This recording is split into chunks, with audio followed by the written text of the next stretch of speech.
Good evening, everyone, and welcome. This is our Hey. first attempt at doing a split of our weekly Zoom session, which is for Broward Astronomy members only, out to Zoom, via Zoom to Facebook Live, to a public Facebook Live session on the Broward Astronomy BA Live group. And we attempted to do a post out so that the general public would see it. The Facebook Live session is publicly accessible, and we can see comments from people on Facebook Live, and we can see comments from people on Zoom, and we can see and hear people on Zoom. We cannot see and hear people on Facebook Live because the presumption is it's the great unwashed masses, and that would just be too much noise while I'm trying to blather on about a subject.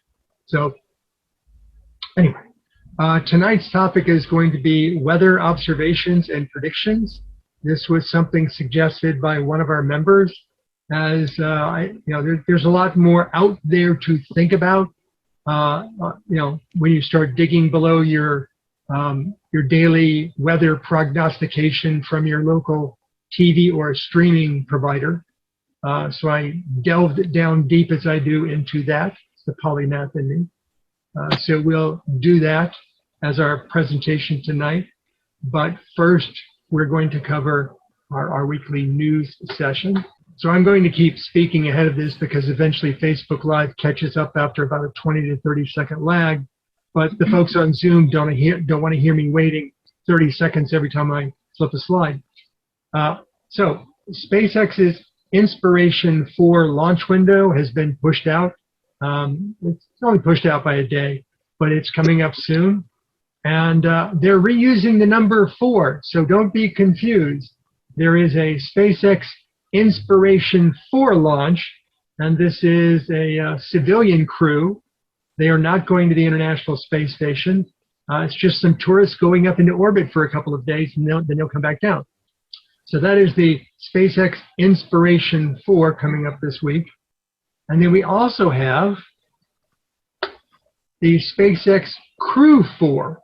Now the Crew 4 is a Crew Dragon, and it's going to launch some NASA astronauts up to the International Space Station for several months. I think it's 6 months. 6 months stint aboard the space station. There is already a Crew Dragon up there, so I'm guessing that they'll do a little parking shuffle, and then the existing Crew Dragon that's already up there will come back down to Earth with its 4 astronauts, and this one will take its place. So it's a changing of the guard for NASA astronauts aboard the ISS. In the second times the charm category, NASA's Perseverance rover finally drilled out a rock and got a core from it, tagged the core, and put it inside of a cylinder. And I believe they released it onto the surface of Mars for later pickup by a different space probe. The first time they did this, they just sort of drilled into the ground near where the rover was parked, and what they found out was that ground was essentially dust and dirt and mildly compressed. And so when they used their rock boring drill to core a sample, it literally came up with powder, and that they put into a cylinder, and then found out they didn't really get any rock. If you were to look at the rock that they drilled this time, and I don't know that we have a picture of it.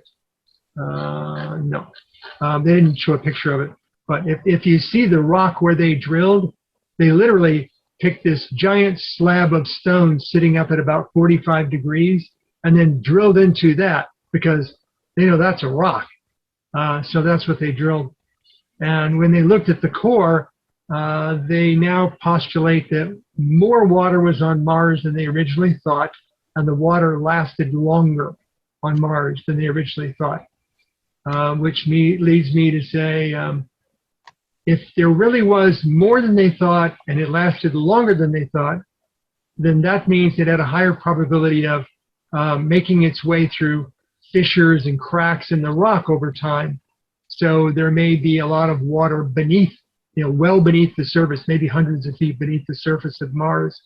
And if that's the case, and it took a while for it to drain down into those underground reservoirs, then if there were any bacteria or small critters of some kind, they would wind up in the underwater caverns. And as we've noted here on Earth, the deep sea creatures have adapted over a lot of years, millions of years, to their environment. So there could be deep sea, small, blind, or bioluminating critters in underwater, in under rock pockets on Mars. And my recommendation would be the next time you send something to orbit Mars, send a high-powered synthetic aperture radar and allow it to use radar to peer beneath the surface of Mars, looking for large caches of subsurface, sub-rock water. And then the next time you go to Mars with a drill, bring a long boring bit and go down a couple of 100 feet and hit that water. So we'll see where they go with it. And Virgin Galactic was scheduling another commercial passenger flight, and it was supposed to be in September, but they've moved that out now to mid-October because they're saying that a faulty part found its way into the flight control system, and they're having to replace that part. I think we're forgetting about the fact that the FAA grounded Virgin Galactic until they resolved why they were off course for so long and did not declare an emergency. So I think it's more a matter of kind of like somebody saying, I'm your boss and you're fired. You can't fire me, I quit. Which came first? In this case, I think the FAA grounding of Virgin Galactic came first. So they're pushing it out to mid-October under the guise of, it was a faulty part, we had to move it out. No, you had to move it out because you can't launch right now. And there's another link there that is covering about Virgin Galactic being grounded. They actually fired their longtime pilot for not raising the alarm. I mean, there was no life-threatening danger actually evident at the time, but procedure says when you go that far off course for that long, you should declare that there's something for the FAA to deal with, namely, maybe running off some public flyers that are in their legal zone, but now you've moved into their zone from your restricted zone. So there's some things to think about there. And, people often talk about Tesla, SpaceX, and Elon Musk as being, recipients of unwarranted negative media hype. And there's only one thing worse than that. That is no media hype at all. A couple of days ago, Elon said, we're about to release beta version 10 of the full self-driving software for over-the-air downloads into your vehicles. And everybody said, that's just Elon. More like it's going to be 2 years from now. And yesterday, to the day, as his prediction was, they released the beta version 10 full self-driving software for those Tesla customers that signed up for the program. And that includes not just the vehicles, but also the delivery vans that nobody knows anything about, and the few semi-trucks out there that sometimes people see on the road. And I watched many, there's a lot of them, YouTube videos of, they were put on hastily last night of people doing the beta version 10 self-driving. They downloaded it to their vehicle because they signed up for the program, they paid for it, and here it is driving around. And I got a video that was driving around in the daytime early this morning. And they're just cruising around in a suburban neighborhood, local city streets and stuff. And occasionally the guy touches the steering wheel just to let the car know the driver is still present in the vehicle. But other than that, the car was driving itself.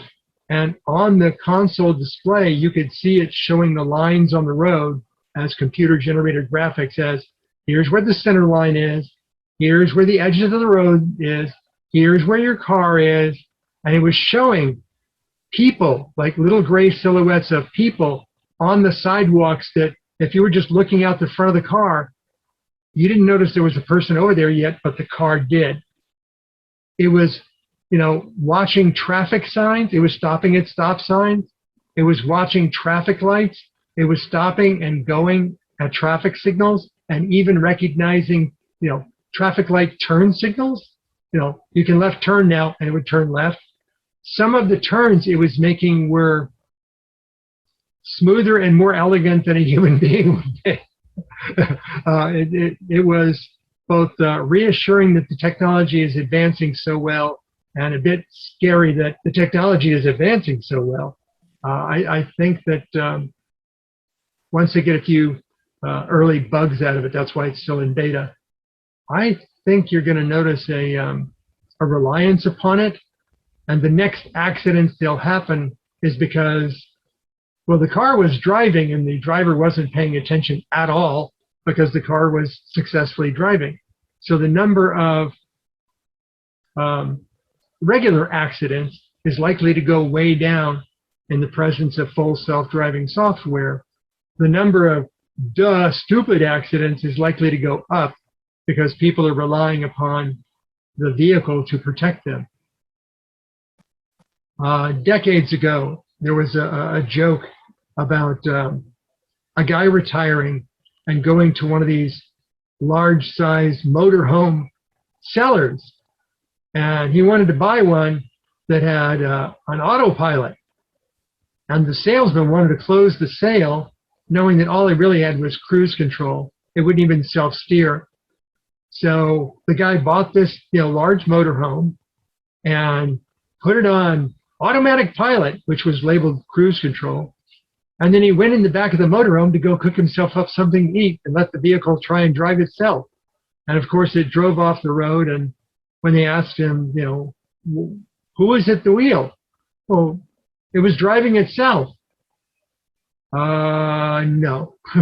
Back then, that just wasn't a possibility. Now it's becoming more of a reality.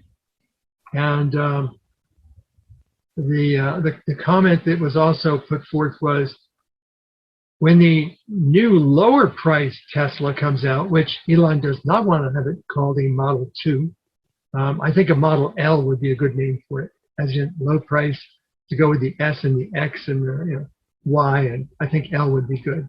That vehicle is not likely to have a steering wheel, a gas pedal, or a brake pedal. It'll just come with full self-driving. You'll tell it where you want it to go, and it will just take you there. So look for a big paradigm shift when that kind of vehicle comes out. Now, the funny thing is they haven't changed the federal laws yet. So the car will have side view mirrors and a rear view mirror, and the driver is the car, and the car could care less about those mirrors. But federal law currently requires them for human drivers. So until they get the law changed, the car will actually be unnecessarily expensive. Hey, we did away with the steering wheel, the gas pedal, and the brake pedal, but we've still got to have the silly mirrors for the humans that aren't actually driving the car anymore. And I did post the video from last week on our Broward Astronomy YouTube site on Metamaterials. And my mind was wandering this week. Every time I would look at something, I'd go, when did they come up with that? Is that a metamaterial? Is that something that has to be cooled to near 0 Kelvin? So I'm now in the metamaterials mindset of, how can they make something so small and it detect the signal? Oh, it's detecting quantum effects. So I was focused on a number of other things, and that's all the news I came up with this week. Anybody else out there have some additional news? I think there was something about an airline engine manufacturer making electric airline motors. Oh, yes. There's a couple of them out there. They're small companies. They're not high profile. There's two things that I have seen in that regard is they're trying to establish contracts with a couple of the major airlines to replace the regional airplanes. Whether people realize it or not, major airlines like Delta, they still fly 2 and 4 engine prop jobs for very short haul flights where they are coming off of a major hub and they've only got to go, 100 or 200 miles. They'll fly a prop job that has, capacity for between 8 and 12 passengers so that Delta can keep all the revenue within its own coffers rather than letting it out to some small regional airline. So they'd like to be able to make those regional flights even cheaper. And there's a couple of things they're doing. One is, if we can get rid of the airline fuel and make them electric, that means they're going to be operating at a lower price point, which makes the regional carriers more profitable. The second thing they're doing is they're actually trialing getting rid of the pilot and the co-pilot and have the plane fly itself, autonomous regional prop jobs. Now, when you combine both of those together, the plane is now lighter and costs less to manufacture and costs less to fly. So I think that the big airlines will, take the money and run all the way to the bank and not really make your ticket any cheaper, but their operating costs are going to go down significantly by them adopting autonomous electric prop jobs or turboprops for regional flights. But yeah, that's a thing, and I've been watching it, and I've seen contracts by airlines that are dipping their toe in the water, but until they actually start flying them with the general public, I'm not going to say a lot about them. I'm sort of going to give them time to cook, as the saying goes. But yeah, that's a thing.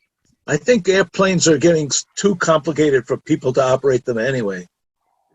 Well, I think if you've looked at a Boeing airliner, the MAX, you'll find that, yes, it's too complicated for pilots to fly, but unfortunately, it's also too complicated for the software to fly it. So I think that Boeing will be trying to improve things in that area to make their planes more reliable in flying themselves. The issue with the MAX was it was a halfway point. The pilot was still supposedly flying the plane, but the plane was also monitoring what the pilot was doing, monitoring the outside activities, and saying, I know what's best. You should be diving. Not at this altitude, you shouldn't be diving. And that resulted in, some problems with the MAX. Yeah. And, but I do think that airline flights will be a lot safer when they get the bugs worked out and you're having the software fly the plane instead of pilots. Because, I live in South Florida where we were the home to drunken pilot and co-pilot flying a plane. And I don't think the computers get intoxicated. They can have bugs, but they don't get intoxicated. Oh, the other thing is watch the 3D printed metal turbines for jets because they're reducing the parts count. If you have to mold the turbine and grind it to perfection, that increases the total number of parts it takes to make the turbine. But if you can 3D print it in titanium, it doesn't require a lot of polishing. You're producing it correctly to begin with. And the second thing is the entire turbine blade system is one contiguous part, which makes it a lot more reliable. There's less of an issue of a weld having a defect in it. And when you need to replace it, you replace the entire turbine. You don't replace just pieces of it. So there's a couple of changes coming down the pike for commercial airliners and military jets as well. So put a push pin in it and look for a future update. So any other news? Did I see an article about some foreign country, maybe Japan, going to crash a satellite into an asteroid? Well, the U.S. is going to do that. NASA is going to be doing this. This was a foreign country. Yeah. We've already done this. We flew a satellite close to an asteroid, and then we had a little smaller satellite come loose from it, and we flew it into the asteroid, And the secondary satellite was predominantly copper, so that when it hit the asteroid and it made an explosion from the momentum impact force, that the spectral analysis of the image coming off of it, we could subtract out the copper, and therefore all the other compounds that we found in the spectral analysis must have come from the asteroid.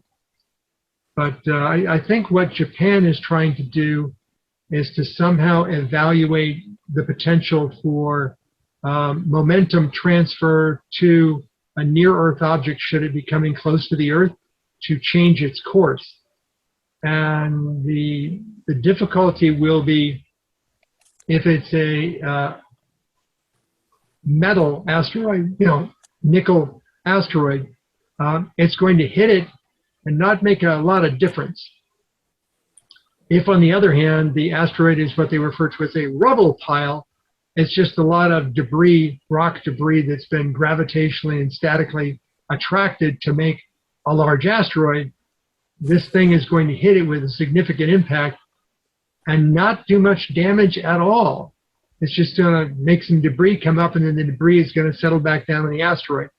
It's only if you have a solid stone, not much metal asteroid that you're going to get the end result that you expect. So it'll be interesting to see what their conclusion is. I think the best approach is to put a propulsion device on the asteroid, soft land it on the asteroid. Even an ion drive would be good, but you've got to do it several years before the near-Earth object comes anywhere near Earth, to slowly steer it away. And don't nuke it. Please don't nuke it. Because if it's a rubble pile, it just goes from one large object hitting us to thousands of smaller objects hitting us. Or if it's a nuke, it's probably not going to do much to a solid nickel asteroid. We don't have the megatons for that. We can't loft the megatons to deal with that. It's not going to vaporize it like in the movies. And anything else? I saw something about a small room quantum computer that they could run at room temperature coming out of India. That sounded interesting. I think that's similar to the model that they're producing in China. There is a university in China that's well funded because I think they're on a reasonable path. And they're wanting to produce a 30 to 60 qubit scale quantum computer that fits on your desktop and operates at room temperature. Now, the shielding will obviously have to be stronger. It'll probably be magnetic shielding to keep the qubits from destabilizing. I don't know how long the qubits are going to last. Hopefully for an indeterminate period of time, because right now all qubits are down to around a single-digit number of seconds. So you fire up the quantum computer, you get the data in, and then it starts cranking on something, and I'm sorry, your time is up, and the qubits destabilize, and it's no longer a computing device. So quantum computers still have a ways to go. But yes. I think the larger companies, the Googles and the IBMs and the Honeywells, what they really want quantum computers to be is always difficult technology, but usable if you're willing to pay enough for them. So they want to resurrect that fat revenue slice of mainframe computing, but it'll be quantum computers this time. Yeah, it's just a business model that they want. It's not to say that IBM isn't currently in the business of making mainframe computers. IBM still makes mainframe computers. So do companies in Japan and in South Korea and in China. They make the biggest computers, and they have 10,000+ processors, with each processor having 30+ cores. So these are real supercomputers, and they still occupy a large room with a raised floor and special air conditioning and special power. So supercomputers still exist. The complexity is the small computers are catching up so fast that there'll be a bend in the curve at some point and the revenue flow for big, fast supercomputers is just going to fall through the ground, and the big boys will just go, not in our best interest anymore.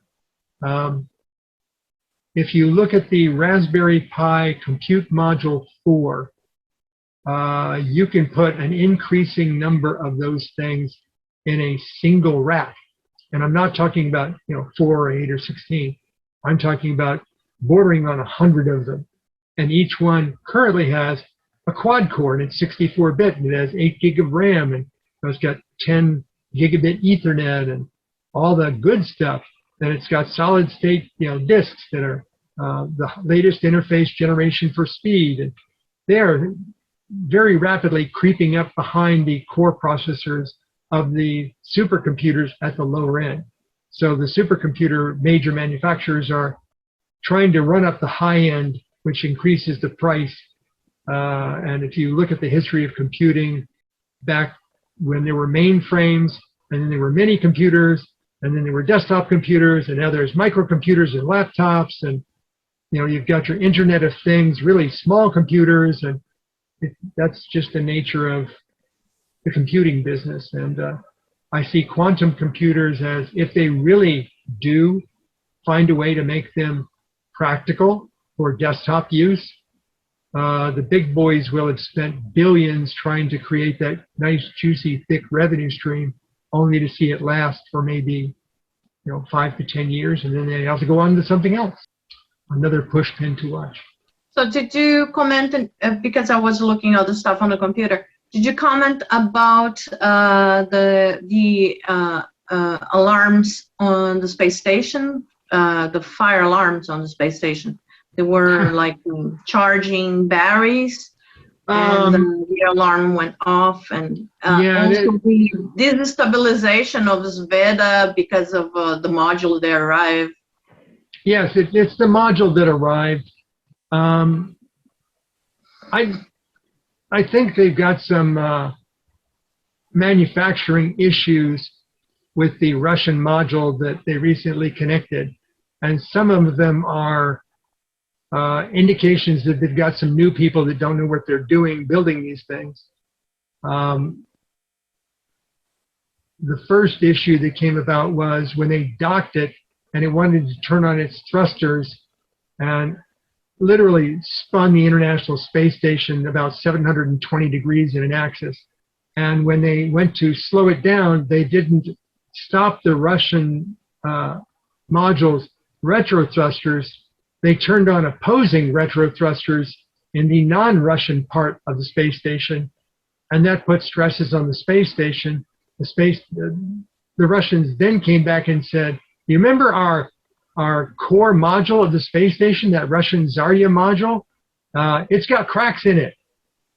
Yeah, but the new they are repairing now is the Japanese module, the Nakwa. How you pronounce it? The Sveta is the one you're talking about. That is the other module. What I'm referring to is. And Nauka, the name of the new module. Yes. Nauka. What I'm referring to is the Russians have issues and a noise campaign of propaganda as to problems. They're bringing the problems. They're creating the problems.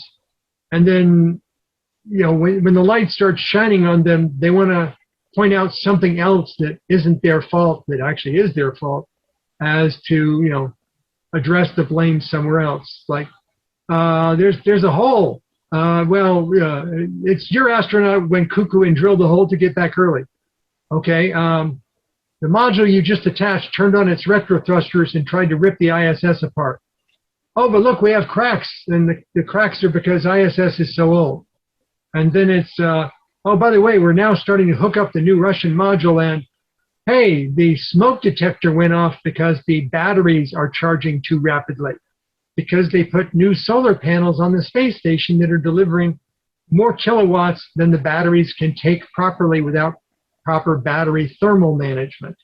Yeah. So it's just one thing that we need to be aware that it's going to hurt a little bit because it's part of at least my life, and you know, some people's most of their lives is seeing the space station or having always a kind of space station in space, is that the space station is getting old. It's going to get to a point that we need to start building a new space station by now until, you know, it gets ready, because the space station has like metal fatigue. It says cosmic rays, it says the sun radiation, and the metals get old when you have like suffering a lot of radiation.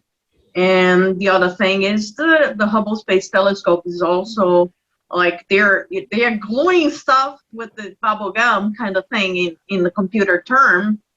So we need to be aware that the beloved space station and even more beloved just for Hubble Space Telescope are going to be the orbit eventually. I think that's an eventuality, but I think it's premature at this point.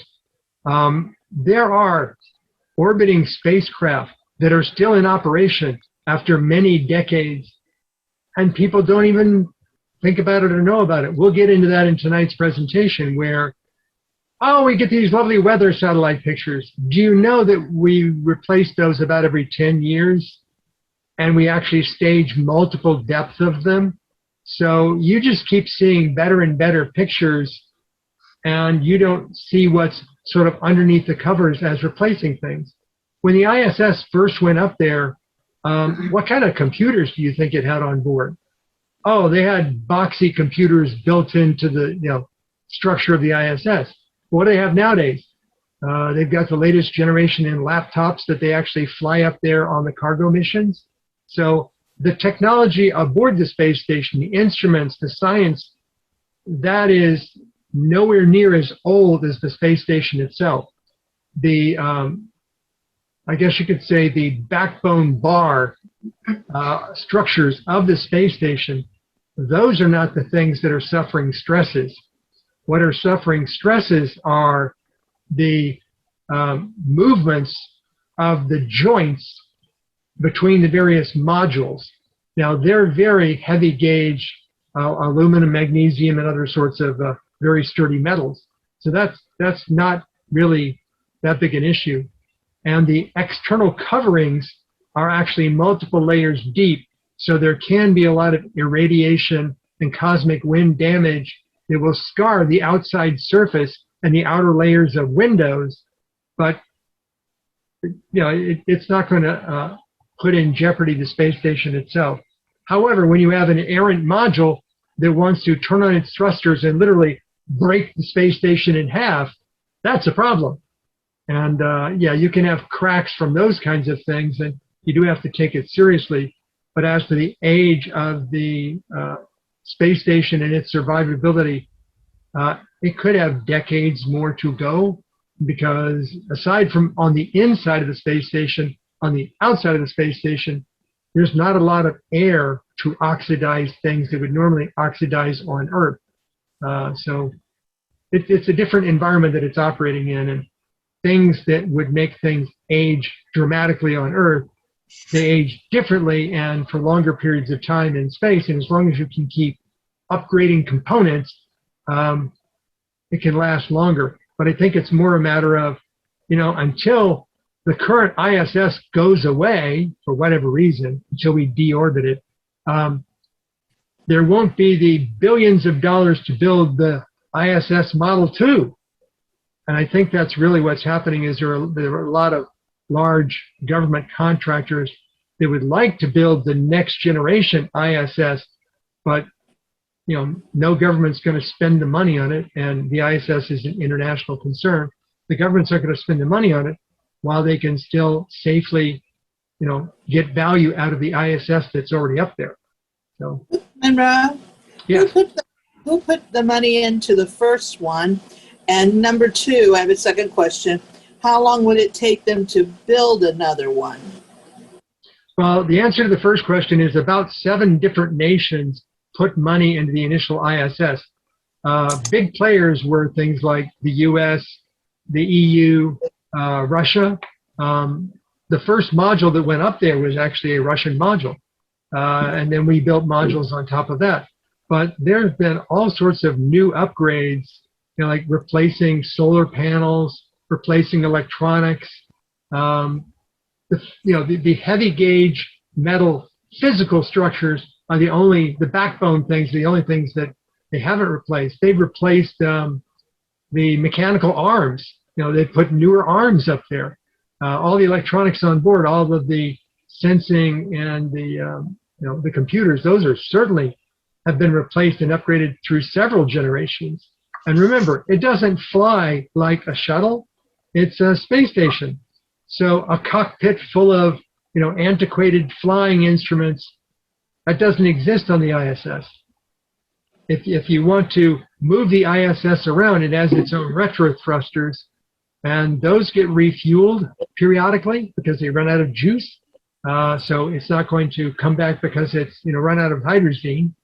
And the other thing is, whenever a spacecraft docks at the ISS, if the ISS is starting to come down lower in altitude, they'll use the thrusters on board the resupply craft to push the ISS back up, another 100 miles or so. So it's definitely long-term sustainable. It's something you have to look out for, but I think it's presumption of a short life left to go is literally just big companies trying to get billions again to build another one. And as to building another one, we don't have a shuttle anymore, so we can't easily cart modules up there. Now, once SpaceX has their Starship, we might get back into that business again, but there's no large cargo carrying thing that can bring stuff up. And if you pay attention, the Atlas V has been discontinued, and the Atlas VI isn't ready for launching yet, because the Atlas VI, oh, by the way, they're relying upon Blue Origin to build the new rocket engines for it. And Blue Origin is running so far behind that NASA took the contract away from them and gave it to SpaceX. So the Atlas VI won't be launching its early stuff in early 22. Those will be launched on Falcon Heavy. Now, I don't think the major corporations want to give billions to SpaceX to have them build the next generation ISS. I think that, the Boeing and the Rockwells and the Northrop Grummans, they want that money, but they need to get on the ball and start building heavy lifters and ones that can carry modules up, because until they do, you're not going to have a second generation ISS, so you better make do with what you got. Thank you. Okay. Okay, so that is another one that I want to comment that you might not have mentioned, or maybe you mentioned last week that I missed most of it, is the Dame Jocelyn Bell Berrigan. She is receiving the Royal Society highest prize. She's for the discovery of geez, now I forgot. For the discovery of pulsars. So this is an old discovery, so she's looking, but because, she was under a professorship doing internships, and so normally, like, they give the prizes for, your bosses, not you. Yes. But then she's a dame, and she's giving the prize for the Royal Society highest prize, the Copley Medal, for the discovery of pulsars. Yes, and while you were on the road headed towards Oregon, we did actually have a news article on that, where I did point out that, yes, she was the trench worker for the research and actually has the log to indicate that, yes, she was the first person to recognize the existence of repeating energy sources that we now call pulsars. And she did not get the Nobel. Her lead scientist on the project, the principal investigator, did get the Nobel, and she didn't get mentioned, but she has been recognized, and she did receive her UK Royal Order and her prize for it. And she donated I think it was more than $1 million. She did donate that to a charity because she's got a reasonable chair position with the university. So, it's not that she needs the money. And she, thanked them for the recognition. But even she herself pointed out, even to this day, the people that do the legwork in the research projects do not get the awards. It's the principal investigators that get the recognition, even to this day. And she's not saying that that should change. She just wants people to realize that's how things work. So So, yeah. the last one that I want to comment of news is that the Nobel Prize is always in the weekend after the Thanksgiving or the weekend before the Thanksgiving. And they announced that one of the prizes is for the research that carrying hippopotamus upside down and see what happens. Or what's rhino? Oh no, it was rhinos. So they carry rhinos upside down to see what happened with the animal, and that's going to win the Ig Nobel Prize. Not the Nobel Prize, is the Ig Nobel yes, Prize. yes. But let's not make fun of the Ig Nobel Prize, because some of the Ig Nobel winners are also Nobel Prize winners. So one, it doesn't exclude the other. So the idea of the Ig Nobel Prize is to make you laugh and then make you think. So that's an important thing to talk about the Ig Nobel Prize, because it's not against science. It's more like finding the human in science. So did the rhino have happened to it when it became inverted, the same problem that elephants have? I don't know. I didn't see that What one. problems do elephants have? Elephants have a problem if they lay down for too long or if they are inverted. You'll often notice that young elephants roll around in their water mud bath. But when an elephant gets to a certain age, they no longer flip upside down. And that's because their internal organs have kind of gotten acclimated to sagging in a certain direction, including their lungs. And when you flip them upside down, it's now all their organs are crushing against their lungs and they can't breathe. So I'm wondering if the same thing would happen to a rhino, because a rhino is a very heavy critter, and they're normally right side up. And I think they even sleep standing up. I don't think they lay down. No, the idea was to know, because that would be an easier way to transport them. And they were saying how safe it is to transport, because the rhinos are in extinctions. This is like they are really like basic. The white rhino, as the gray rhino, is already extinct. Yeah. So they are looking for ways to transport rhinos from one, especially the bulls, from one side to the other. So you can have more different genetical differentiation to see if they can recuperate the species. Yeah, did they post their results as to what happens when you invert a rhino? Yes, but they're researching the effects on blood flow. Yeah. If you put them upside down, it's because it's the easy way for them to carry. Because if you like transferring them in helicopters, or you put like them with the belly in some kind of leathery thing, and you're pressing all the organs with all that weight.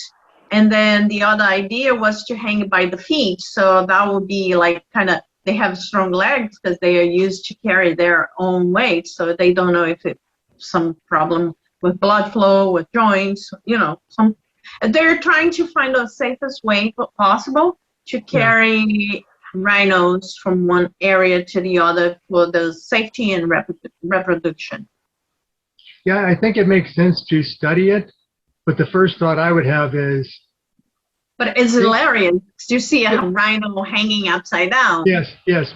Don't think like a human, think like a rhino. Maybe. Yeah, think like a rhino. What would be a comfortable position for a rhino? Standing. Okay, so if the requirement is for it to stand upright, what kind of platform can you hang from the helicopter? Well, we obviously can haul lots of big stuff on big Sikorsky helicopters. So, yeah, you could create a girder platform on which you could, put a solid surface the rhino could stand on. The problem would be mass momentum. If you lift it off and you start moving forward at a certain rate, and then you want to come to a stop, the Rhino doesn't want to come to a stop. So you've got to have sides on it to hold the Rhino in. I think that inverting the Rhino is not thinking about it enough. I think that straps underneath is also the wrong way to go for what you said. It puts pressure so on we the organ. already missed it. It's already done. So it was the 31st annual, this 2 days ago. Okay. Is that the one did we missed already? Which month is the Nobel Prize? No, the Ig Nobel Prize. Nobels were in October. When's Nobel Prize? September 21st. Okay. I wouldn't know the date. So they show. Well, it's not September 21st yet, so it's in the future. Oh, okay. So Unless it was last year. Oh, yeah, the last year. So they present the program on the Science Friday. It's not before or after the Thanksgiving. So while you're on holiday for Thanksgiving, that's when you have Science Friday, and they do the radio presentation of the Ig Nobel Prize. So I don't miss it. I love it because it's hilarious always. Okay, so you'll have to remind me early November to include it in the news. Okay, all right. Okay. The 31st annual Nobel Prize in probable annals of the 31st. Oh no, the 31st is the time, like, you know, the 30th and the 31st. The 31st doesn't exist for November. Oh, it happened entirely online on September 17th, 2020. And that's was Last the 30th. year. That's last year. When is going to be the next? Old news. I'm looking for the new one. Okay. 2020. No, so far. Well, when I find it, I will tell you. But Okay. it is super fun. There is video on Facebook or video on YouTube, and you can listen to the broadcast on Science Friday, and it is awesome. It's hilarious because it's a little bit scientific, but it's so fun. And most of the presenters and the people who give the prizes are Nobel Prize winners. Yes, It is wonderful. It is wonderful. So hello again. This evening's presentation is on weather observations and predictions. This was audience suggested topic.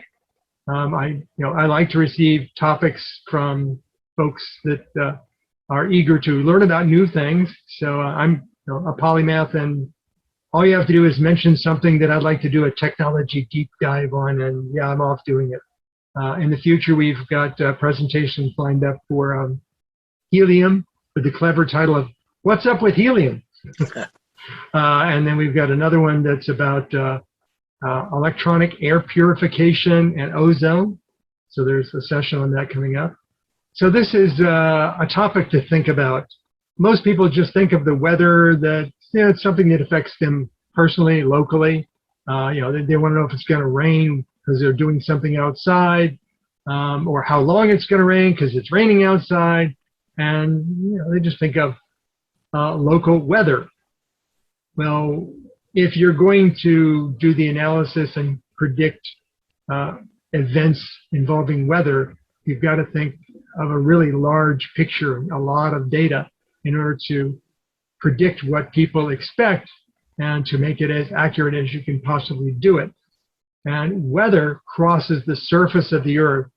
If you think of yourself at your house, there was weather that was occurring before the atmosphere and the wind came across to your house, and then after it goes past your house, it's raining on someone else, so to speak. So you have to monitor all the different aspects of current weather, and then when you start looking at that regionally or globally, you can start to see trends in climate. So that's kind of what we're going to be talking about, is what is all this data? Where do they get it from? Is it local? Is it regional? Is it global? And then is that data accessible, and how they use it for making predictions? So the original impetus for doing this was about tropical cyclones that are also known as hurricanes and typhoons, depending upon which ocean you're involved in, Atlantic or Pacific. So the predictions or the prognostications are really, where do they get all the data to come up with these so-called spaghetti models for deciding, where a hurricane is going to go? And so we'll cover where they get all that data from. So the U.S. government has a lot of different agencies that are involved in weather and climate monitoring. They're all predominantly, aside from the launch vehicles themselves, rooted within the U.S. Department of Commerce. You may have heard of them, NOAA, the National Oceanographic and Atmospheric Administration. They're the ones that are responsible for, if you put something up there that can capture data, they're the ones that capture the data, and they have branches within the organization that actually are the prognosticators, the weather predictors. But they can't just, stick their finger in the air and hope for the best. They've actually got to get data. They get data from geostationary satellites. You may have heard of these. These are called GOES, or Geostationary Operational Environmental Satellite, and there's been multiple generations of them. Then there's polar orbiting satellites. So they're not geostationary. They're orbiting at roughly the same as the Earth rotates, so they can take slice images of the Earth as it rotates underneath it. So there's polar orbiting satellites. And then the guys that you're probably more familiar with is the U.S. National Weather Service. These are the guys on the hook for making the "is it gonna rain where you live" kinds of daily forecasts. And then the longer predicting folks are the National Centers for Environmental Prediction, NCEP, and their branch known as the National Hurricane Center, which we've got a major office of that here in Southeast Florida at the University of, not University of Miami, FIU, Florida International University, main campus in South Miami. So that's weather. What about climate? The long-term data gathering and observing and storage and the computers that predict things long-term, that's climate, not weather. So the U.S. Department of Defense is really focused on climate change because when the weather gets really bad, when it becomes too hot for you to live somewhere, or it becomes too wet and it destroys things like property, then that starts affecting the world distribution of water, food, finances, and when things get inhospitable, it's refugee time. So the U.S. Department of Defense is one of the organizations that definitely pays attention to climate change. NASA is the branch of the U.S. military, by the way, that is responsible for launching the weather and climate monitoring satellites. But once they get up there, then it's within the U.S. Department of Commerce, or NOAA, that actually looks at the data and even the climatological data. So there's a couple of satellites up there to pay attention to called Aqua, which watches water level and water content, the chemistry of water and ice on the Earth. And there's another one called Aura that watches the atmospheric chemistry, changes in the atmospheric content, particulate matter, the air quality indexes. Those are coming out of Aura. But that's sort of hemispherical, very large scale data. But if you want to do it on specific locations, then you've got to look to the newest NASA aircraft, which is the Global Hawk. This used to be a spy plane, unmanned, autonomous flying spy plane that NASA has received 2 of them to convert over for weather monitoring. And then there's the other spy plane years ago that was converted for weather monitoring, the U-2, which is known as the ER-2, the Environmental Resources Monitoring 2.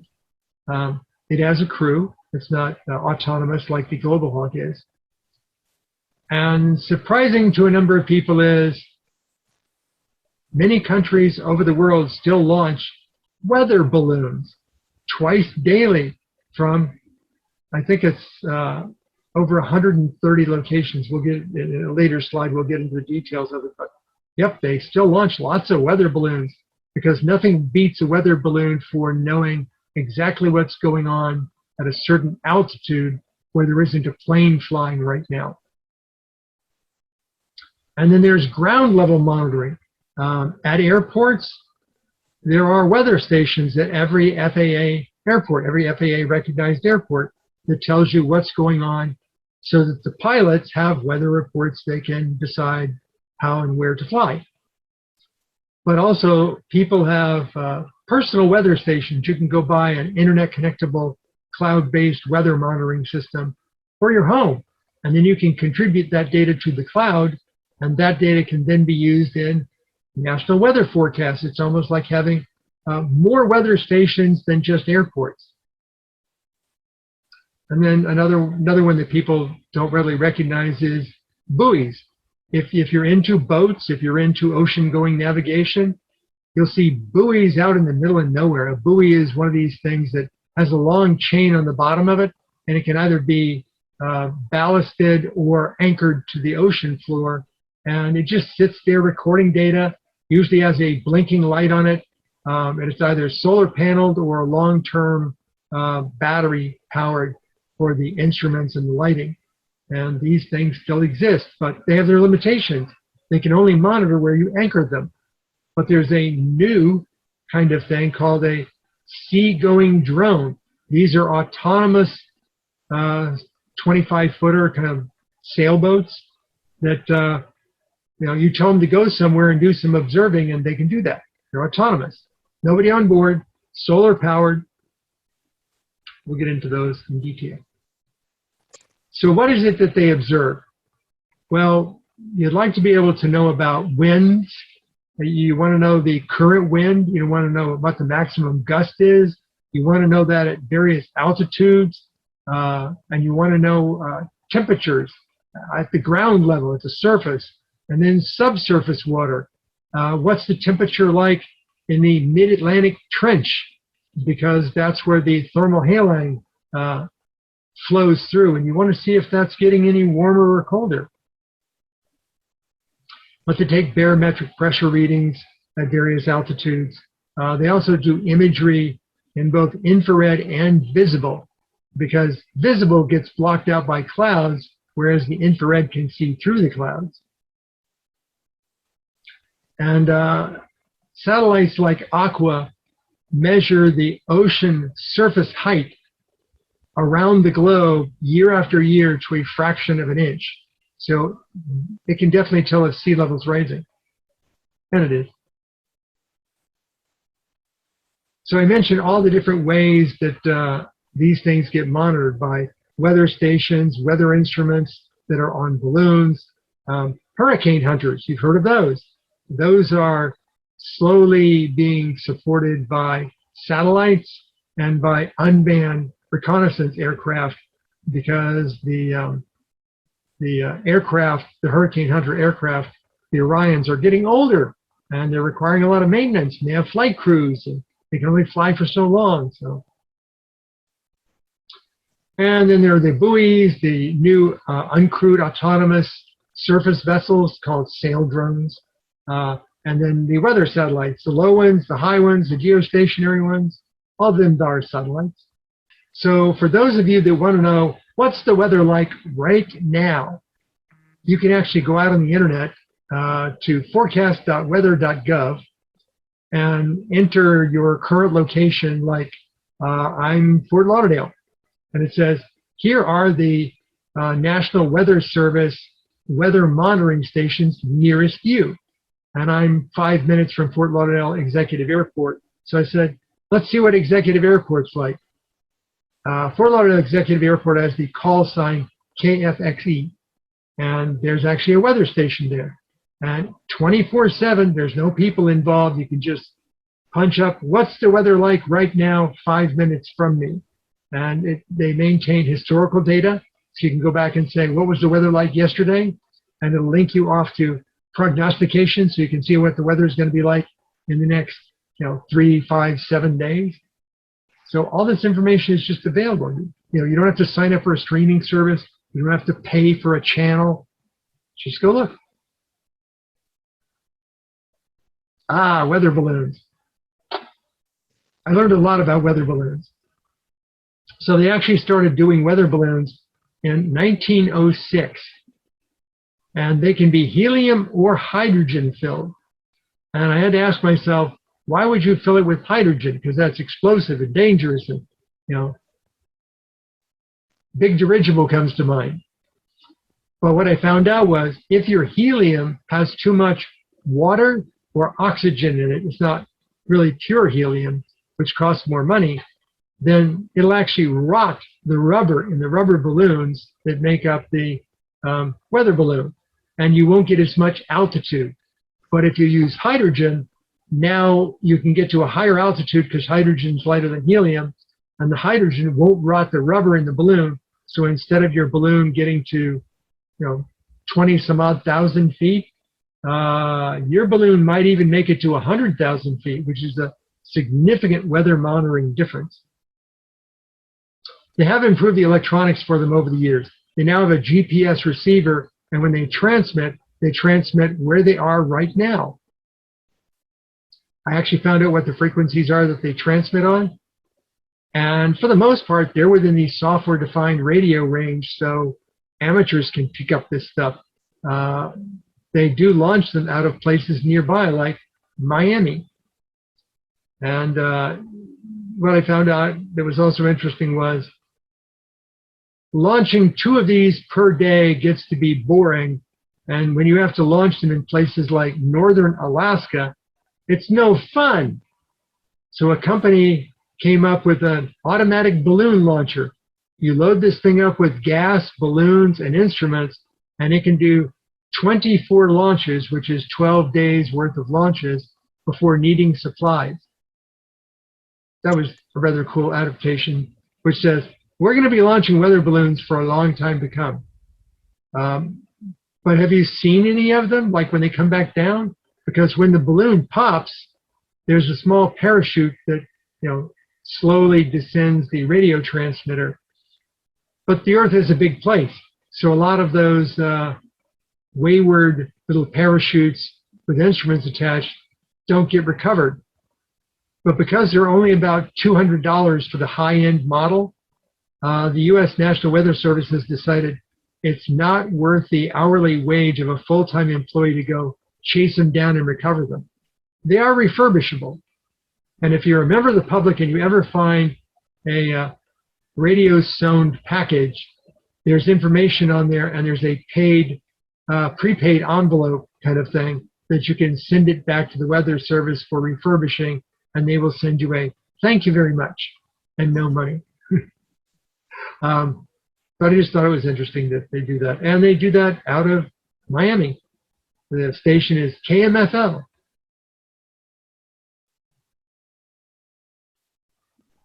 And then the hurricane hunters. These are the planes that fly above and through the eye wall of a hurricane to make weather measurements.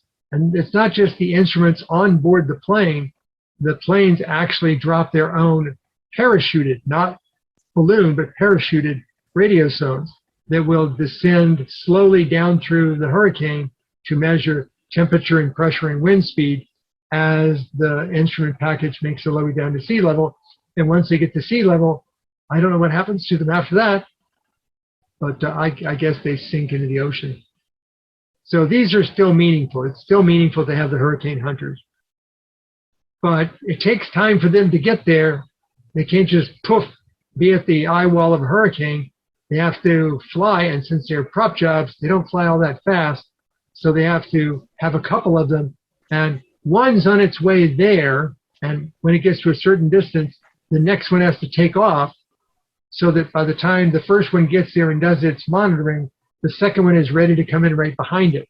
Because if you stage them one at a time, you may not get a hurricane hunter flight for once every 2 days, because the flight crew only lasts 8 hours, and then they got to go home and go to sleep. So you have to have multiple of these staging them. But they found that geostationary infrared satellites can actually measure wind movements by Doppler shift, and Doppler radar. They can actually do a lot of the same measurements that the hurricane hunters used to do, but we keep them around. It's kind of like naval and Coast Guard vessels still have guys shooting locations using sextants, because someday GPS may not work. I don't know why, but it may not work. So they always train up the sailors to calculate location based upon sextants. Same sort of thing. We're going to have the hurricane hunters. They're going to fly out there because there's certain aspects of it they can directly experience and measure that a satellite, may be within the tolerances and not precisely measuring it. Isn't it dangerous? The Orion is the only plane that they use for this because it's built like a tank, as the saying goes. I don't know that they've ever lost a hurricane hunter crew because the plane is so durable. Yes, it's not for those with a soft stomach. It does bounce around quite a bit, but they do just, fly back and forth through the eye wall of a hurricane. Talk about big data.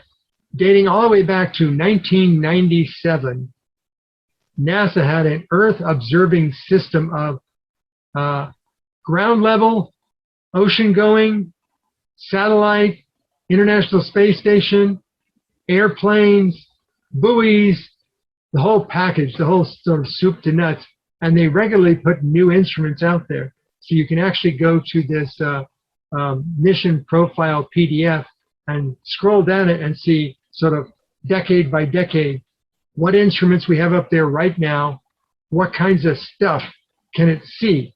Is it temperature? Is it infrared? Is it radar? What kinds of instruments does it have? Where is it located? Is it just an instrument on board the ISS? Is it in orbit? If it's in orbit, is it geostationary? Is it a solar polar orbit? So all this information is available. It's just out there waiting for somebody to stumble upon it, like me. But in general, I would say the majority of the public is completely oblivious to all this stuff taking place, but I'm happy that it is. Sometimes my tax dollars do make sense. So remember we were talking about the geostationary orbiting satellite. This is the GOES program, and there's a website for it. They do infrared, visual, UV, and X-ray imaging. And they started this back in 1975. And about every 10 years, they put up a new set of satellites. They have two satellites that are always active, an east and a west. But depending upon what technology they're putting up there, it may be, that's the last generation technology. We can't see that. Here's the newer technology. We can see that. So you might find that GOES west, for example, can't see in high enough detail in UV, whereas GOES east, being a newer satellite, can do that.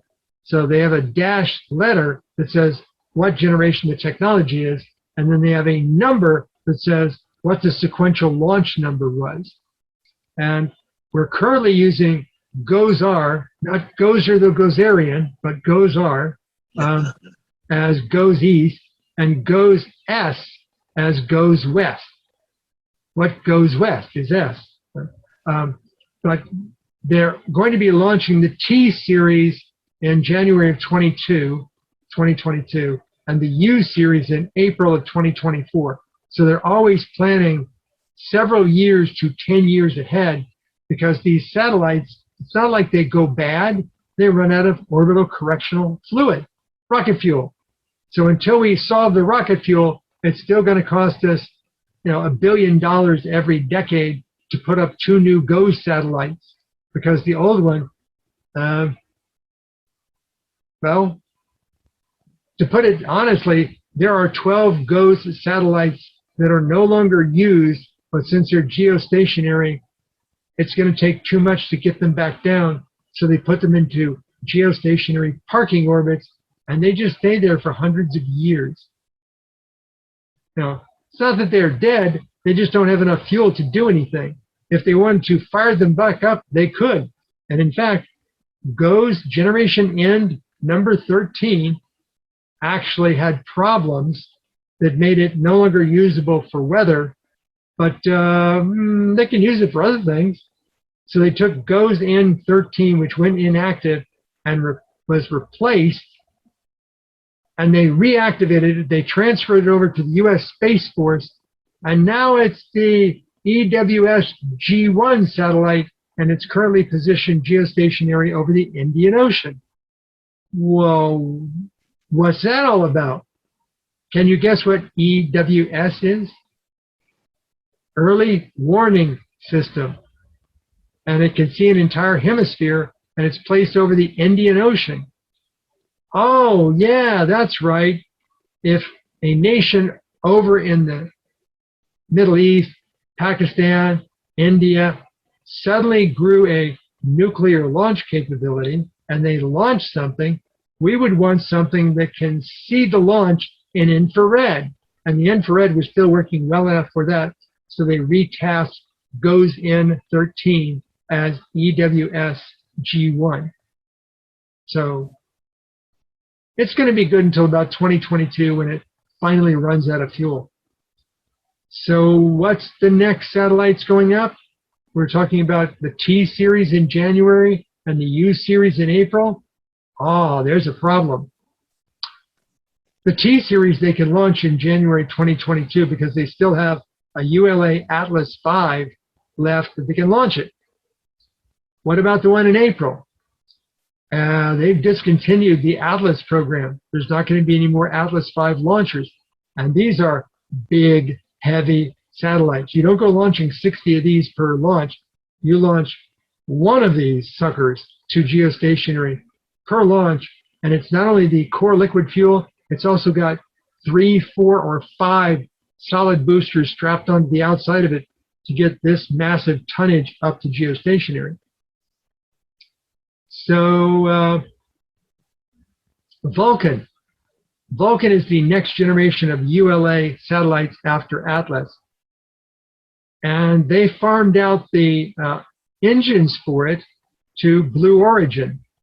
And that's where the BE4 comes from, is the Blue Origin engine model number 4, which is not yet ready.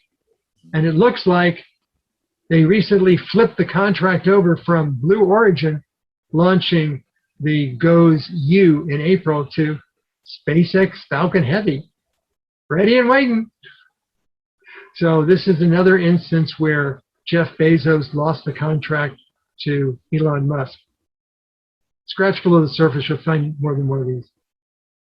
But you can go out to the GOES site and how do you want to see the Earth? Do you want to see visible? Do you want to see infrared? Do you want to see UV? Yes, there's UV emissions from the Earth because of sunlight. And then they can mix them up and have them red, green, blue, so you can see false color images. And I like it. They even have Doppler infrared color where you can see the motion of winds. So all it just produces more and more data for weather prediction. And you remember me mentioning Aqua. Aqua was launched in 2002. It was expected to only be up there for 6 years. And it's still up there, and it's still delivering data. It had 6 instruments on board, 4 of which are still working. But they expect it to run out of fuel. There's the Achilles heel, running out of orbital navigation fuel by 2022. Well, I could not find a replacement for Aqua. Aqua is the one that monitors things like all the sea ice coming off of Greenland.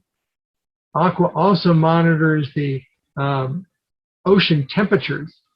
And I don't know if you've been watching it, but they did a report on ocean temperatures, and just south of Greenland is a very cold spot compared to all of the warming ocean.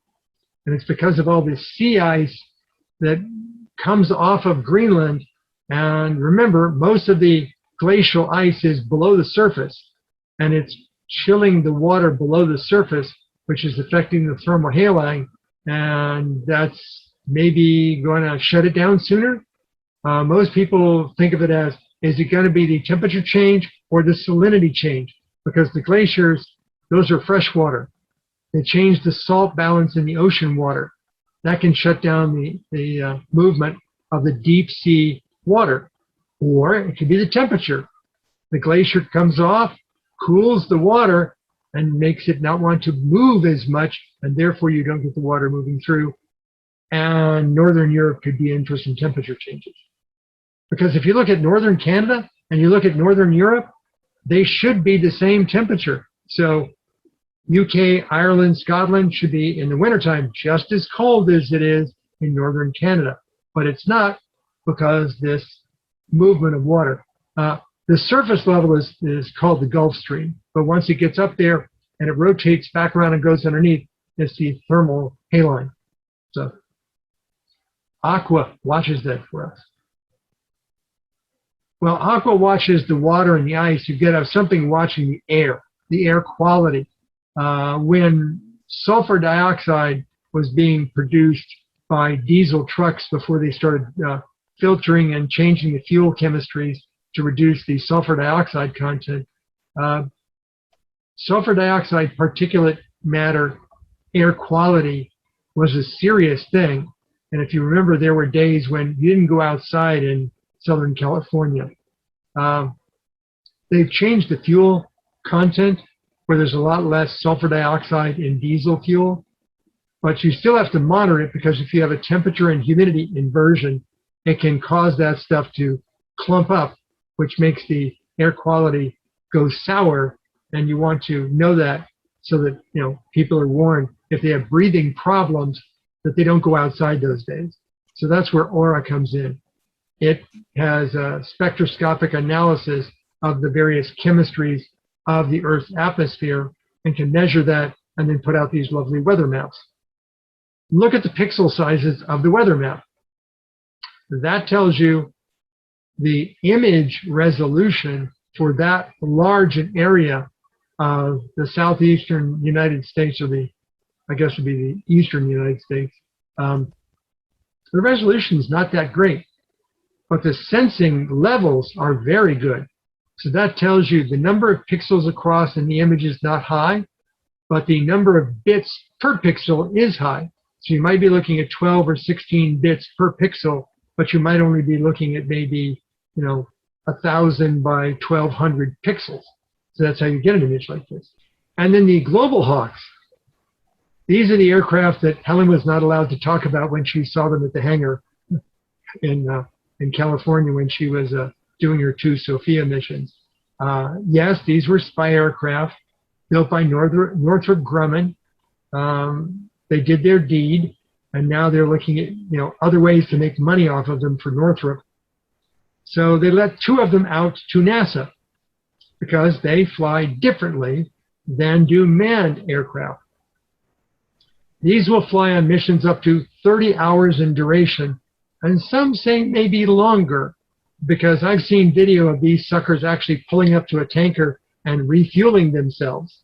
So I think it's 30 hours if you don't have to do in-flight refueling, and they can fly up to 60,000 feet.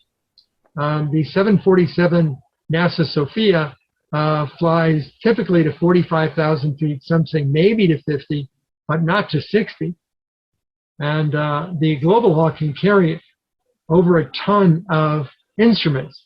All of them are spy satellite stuff.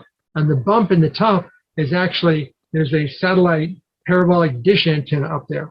So this is part of NOAA's sensing network. And they're looking at using these as future replacements for those Orion hurricane hunters, because this is a durable enough aircraft to fly through a hurricane. We shall see. But you can see the long, skinny wings. They're meant to fly at very high altitude for a very long period of time. I've even suggested to Helen, maybe she should mention to NASA the next generation of Sophia probably could be a remodeled one of these suckers. And you just have the hole pointing up. So you don't have to worry about tilting the aircraft and which side can you look out to see what astronomical target. Of course, there won't be any people on board. Of course, the aperture of the instrument will be smaller, but it'll be almost 15,000 feet higher. And instead of just flying for 8 to 10 hours, it can fly for 30 hours. So you can do a lot more observing.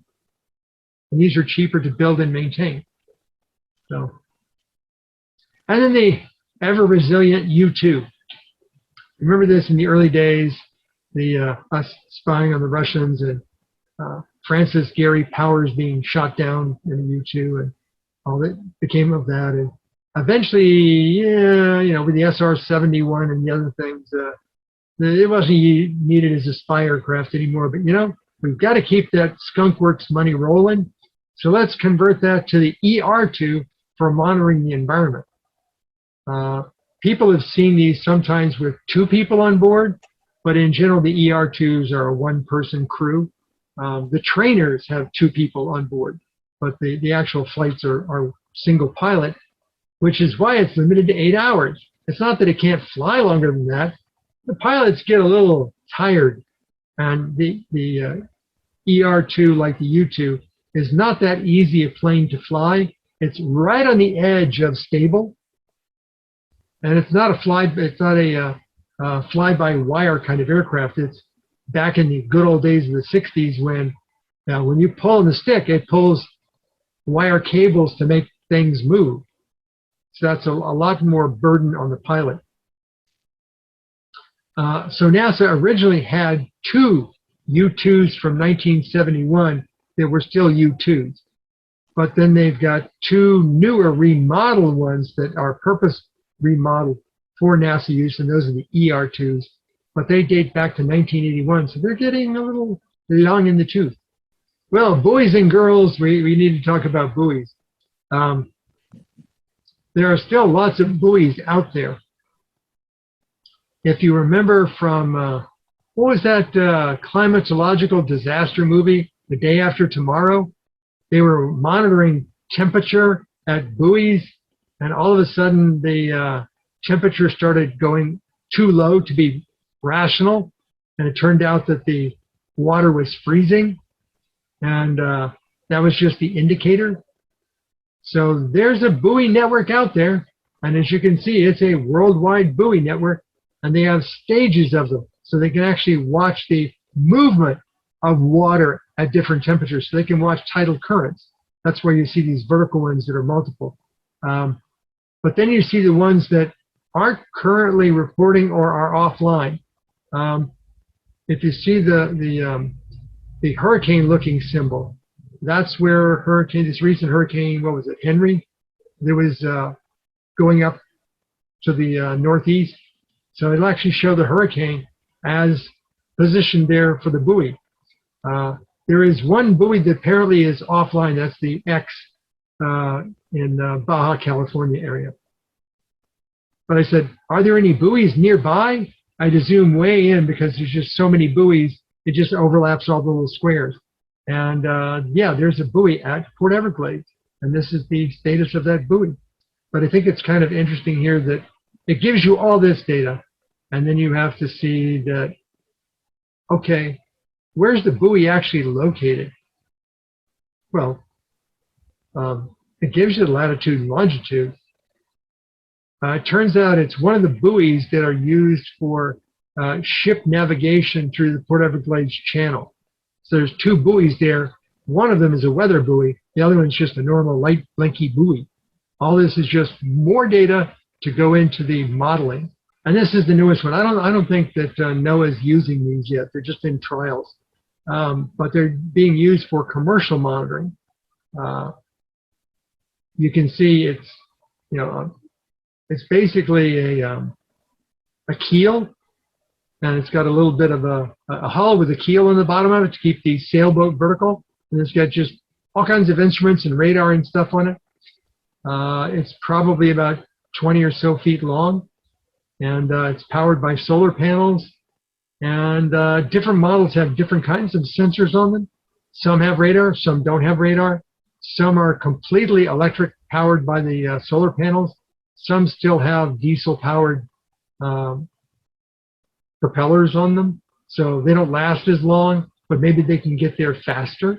But they're looking at deploying these also into hurricanes, so they want to test them for durability. They also have cameras on board. The cameras pick up when some boater finds one of these things and wants to go monkey with it, and they can announce, "Get off my sailboat," whatever they need to ward them off, or to at least have proof for the insurance claim when it gets destroyed. So this is another one of those Internet of Things devices. So the global source network for all of this weather data, and weather is current and climatological is over time. So weather data, and what's current is different based upon what instrument you're using. So if I said, what's the most current hurricane hunter information for a hurricane? It may be 4 hours old. But if I said, what's the most current hurricane information in infrared from the GOES East satellite? It could be like 15 minutes ago, the last time it sent data down.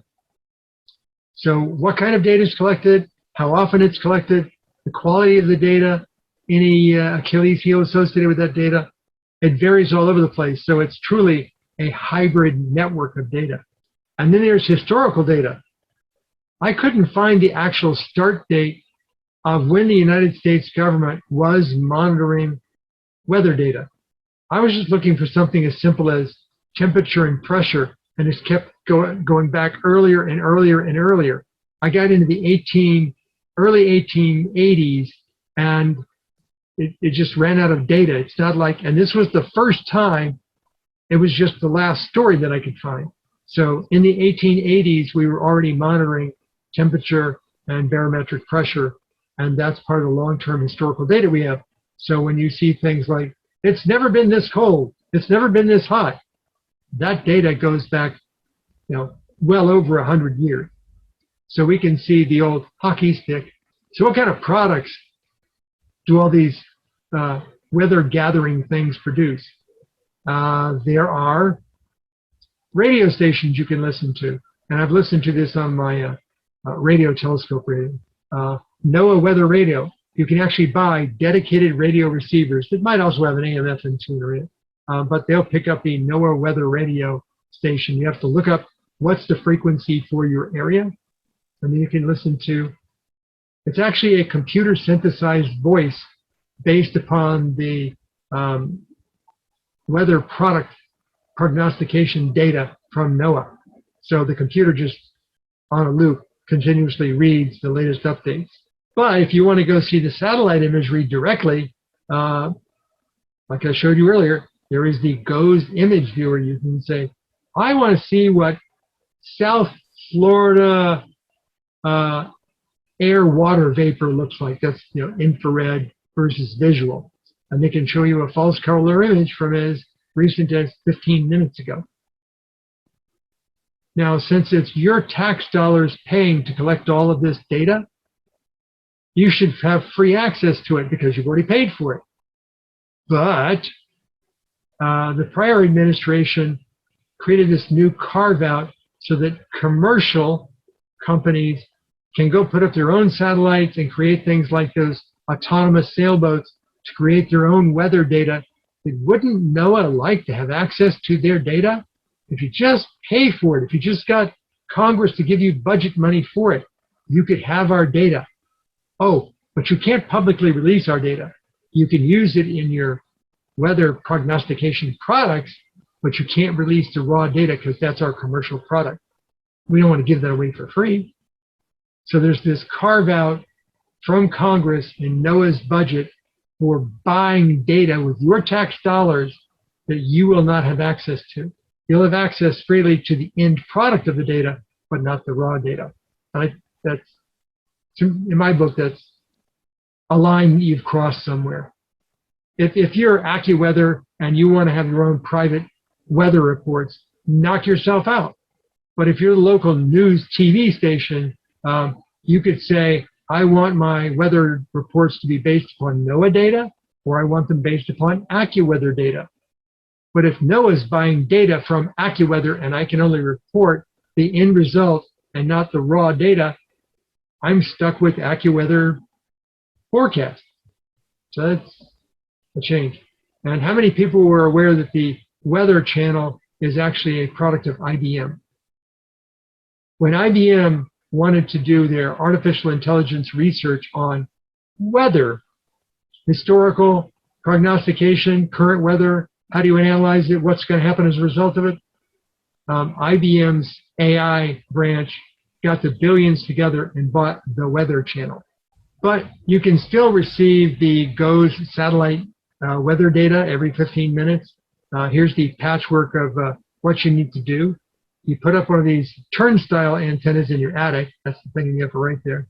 And then you go buy your software-defined radio, and then you get the WX to IMG software, and it will take the radio data that you received on your dongle, and it will convert it into a monochrome image, and then it will overlay a grid, and it will underlay a color map of the Earth. So you can now see the clouds, and you can see the latitude, longitude, and you can see where things are moving every 15 minutes over time.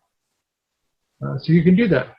And the Russians have their own weather satellites, and yep, you can receive those too.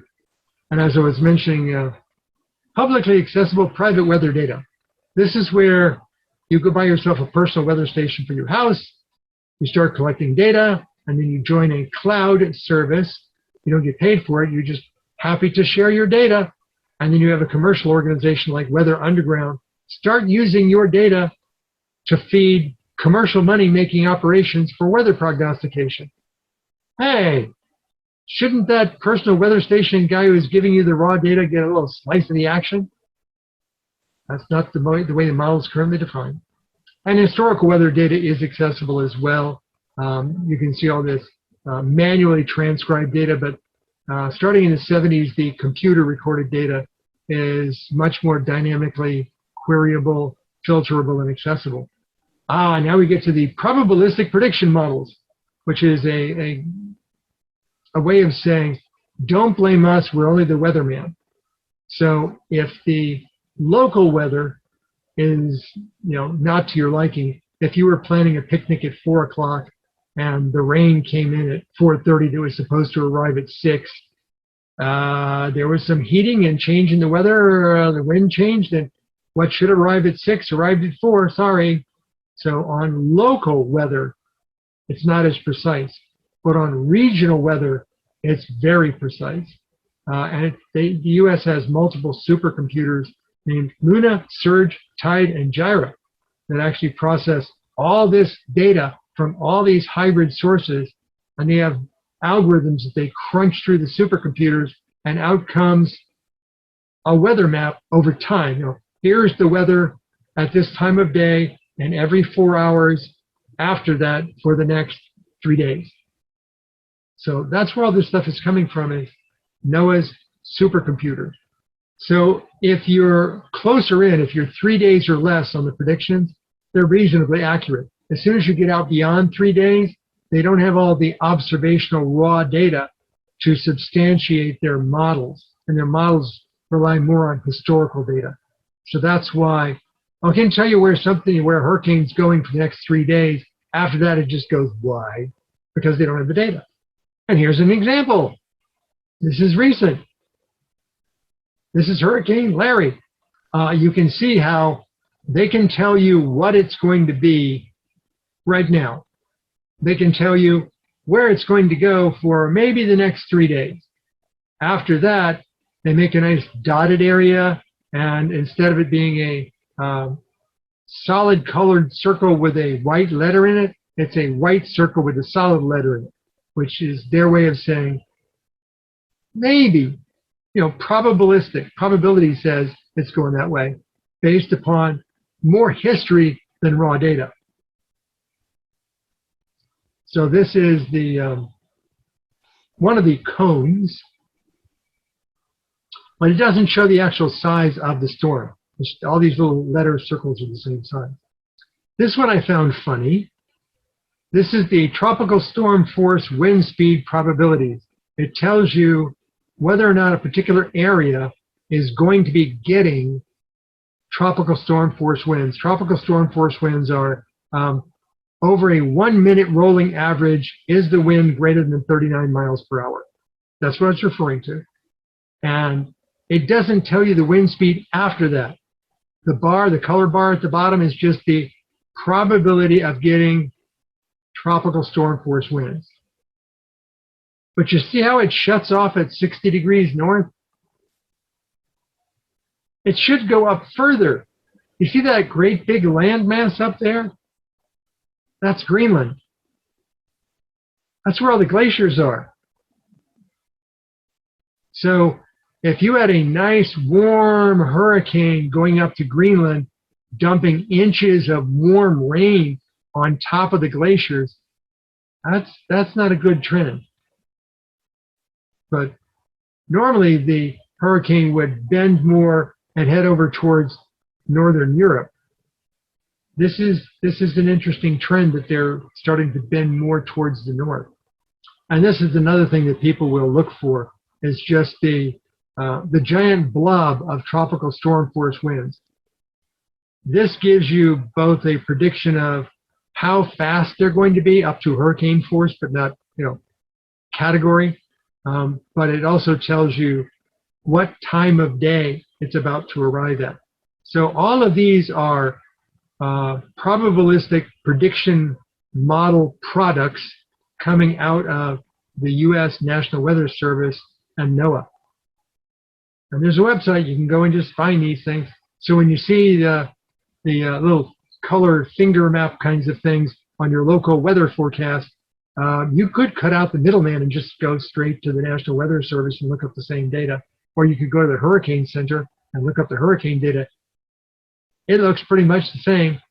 Now what they'll do is they'll take this graphic, they'll get all the raw data underneath the graphic, and then they'll produce a much prettier looking graphic for the local TV station. Weather is global, and it's a short-term phenomenon. Climate is longer term, and the bridge between the two is the predictions based upon probabilities of what's going to happen. When you run out of observational data, you rely upon the historical data. And it gets all this data from as current as possible, depending upon the source, up to historical data from ground-based, water buoys, balloons, aircraft, satellites of various kinds. It massages all this hybrid data to come up with an end result. And you can access this data directly yourself, both the current data and the historical data. And there are corporations out there that want to make the billions to create their own raw data providing services, and also want to do their own prognostication. And when a company like IBM buys into weather, they've got supercomputer capabilities, so they can start doing their own prediction models. And when the purpose of buying into that is artificial intelligence, they want to do predictions. So this is where things are, where things are going, and it's only going to be bigger and bigger data and more computing to make better predictions. Any comments or questions? I have a question. Sure. This is Julianne. Okay. On the mapping, when you're forecasting for the, yes, thank you. That one? Now, usually when I see it on TV now, and this has just been in the last couple of years, there's a lot of different lines, and they're coming from different places. Yeah, and that's called the spaghetti model. Right. And I was told that the UK does much better on predicting than most of the other lines. And I was wondering, where are they getting their data from? Or do we even know? Where that they'd be more accurate? All the nations of the earth get their data from the same place because they all share. Even Russia shares. Ah. So they all get the same data. They get it as soon as possible. And the difference is their algorithms and their reliance upon historical data. So there's, I think, 7 or 8 of those spaghetti models that pretty much all come to the same conclusions. They're running on different supercomputers around the world. The US, Japan, the EU. They're running on the same data. They have slightly different algorithms, but they rely more or less upon historical data. And those that rely more upon historical data tend to group together. Those that rely less upon historical data and more upon just algorithmic predictions, those tend to be known as the outliers. So you might find 7 of them all kind of spaghettiing together, and that's how you get these wide areas is, well, that's where the mutual agreement society of 7 of them is, and then you see all of a sudden it takes a right turn. Well, that's heading over towards the EU. That's where there's a different model, and they've got to get all the models together. So when it starts spreading out and bending, you're more likely to get more worldwide models into the picture you're seeing. Thank you. Okay. So it's basically like when you have those different models, it's the different groups of studies. So you have like physicists and mathematicians and people who deal with computer. They put together study groups that you have all over the world. So you have like European models, sometimes like is universities, the model has the name of universities. So you have like a few different groups. So they put together physicists, they put together mathematicians, people who know how to transfer the science into computer algorithms, and then you have computer engineers making the computer process the data the way the weather affects computer stuff. Sorry. So that's how it kind of works, those models. Yeah. And it may be something as simple as it's the same algorithm running on a different supercomputer. That's why the lines almost line up exactly the same. Or it may be the same algorithm, but you've sort of tweaked the parameters, the configuration parameters of it to be slightly more reliant upon historical data or slightly less reliant upon historical data. And that's where you see they're all clumped together, and then they start to kind of like wiggle apart. And then you see the ones where they've got their own algorithms completely, but they're running from the same data. So those are the ones where you have your outliers. That's the ones where the line sort of goes off on its own. But what you want is the most of them together. That's referred to as consensus. So, what you want is that thick, narrow path, because that way you have the most computers running on the same current and historical data, all coming up with pretty much the same conclusion. And Sabrina, that's my goal, is I try and take all this deep down into the woods stuff that, I can absorb and digest it because I'm a polymath type.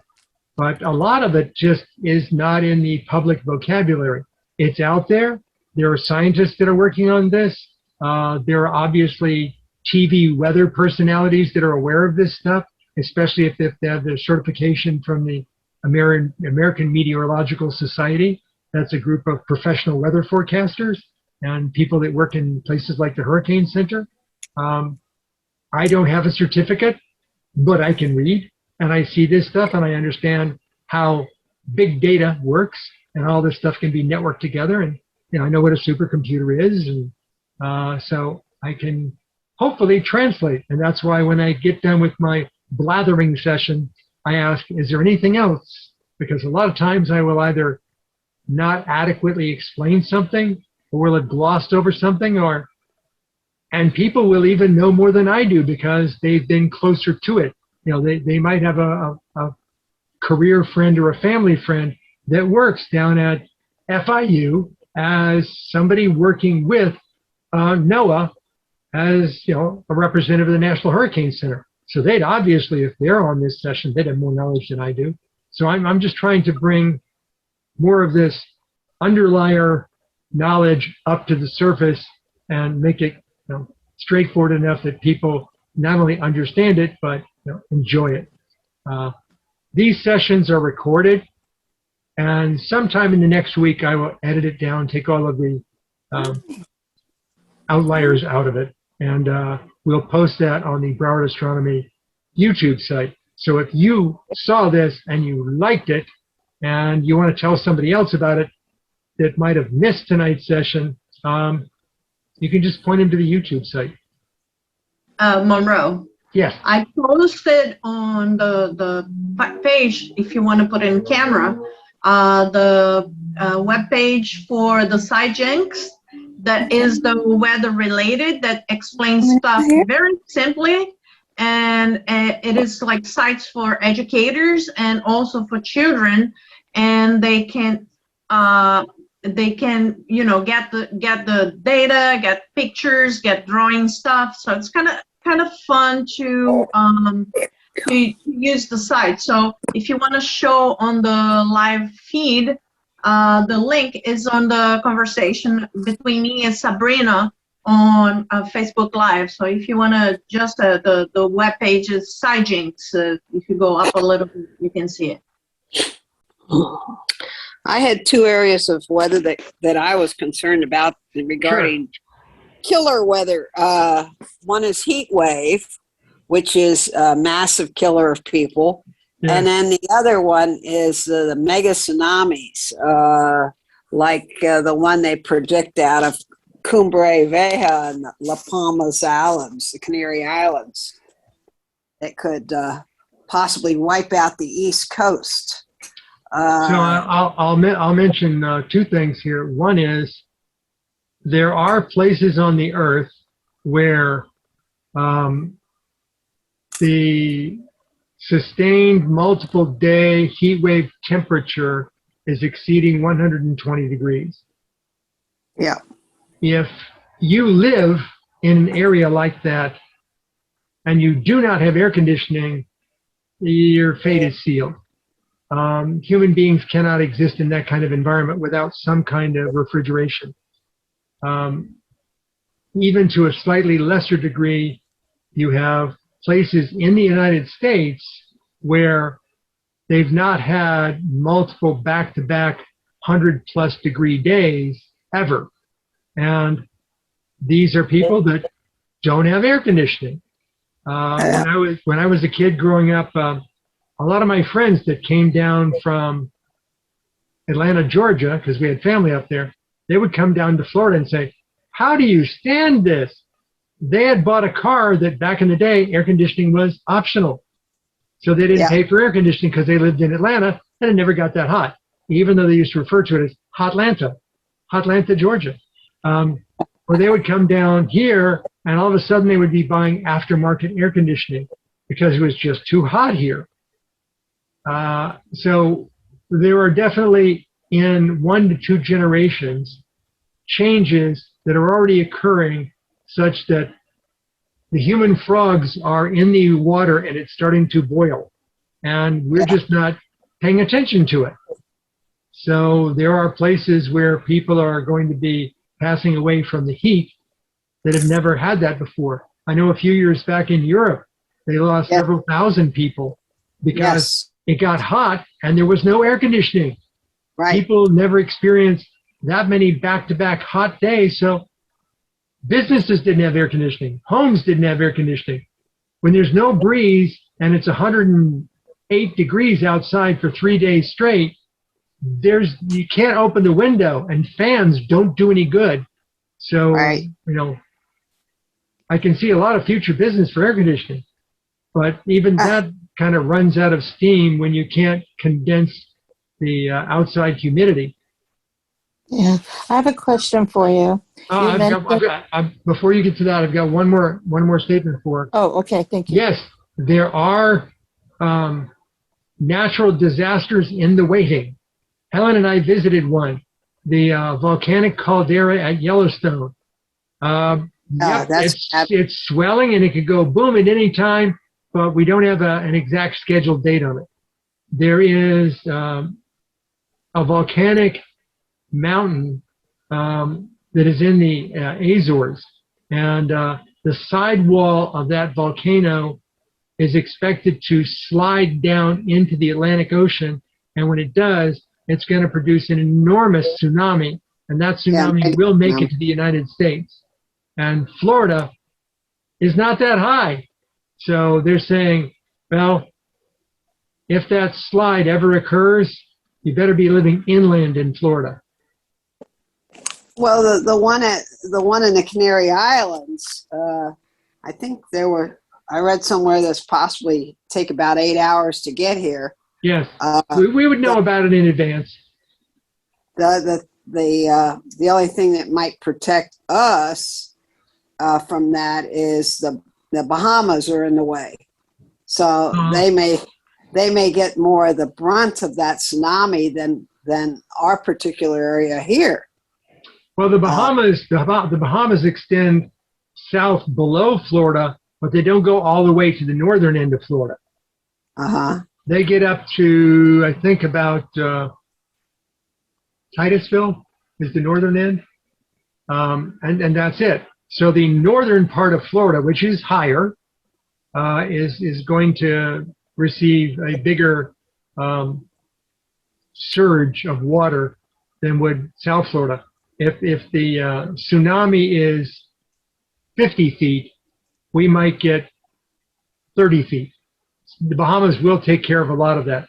But there is a trench off of Florida between Florida and the Bahamas that's over 1,000 feet deep. And, you know, it could roll up more momentum after passing over the Bahamas. And the Bahamas are not that high. If you remember a hurricane a few years ago, literally the storm surge swept over entire islands and scraped them clean. Yeah. The tsunami would do the same thing. Do we have an emergency plan for that? No, we have the signs on the highways that are for hurricane evacuation routes. That's it.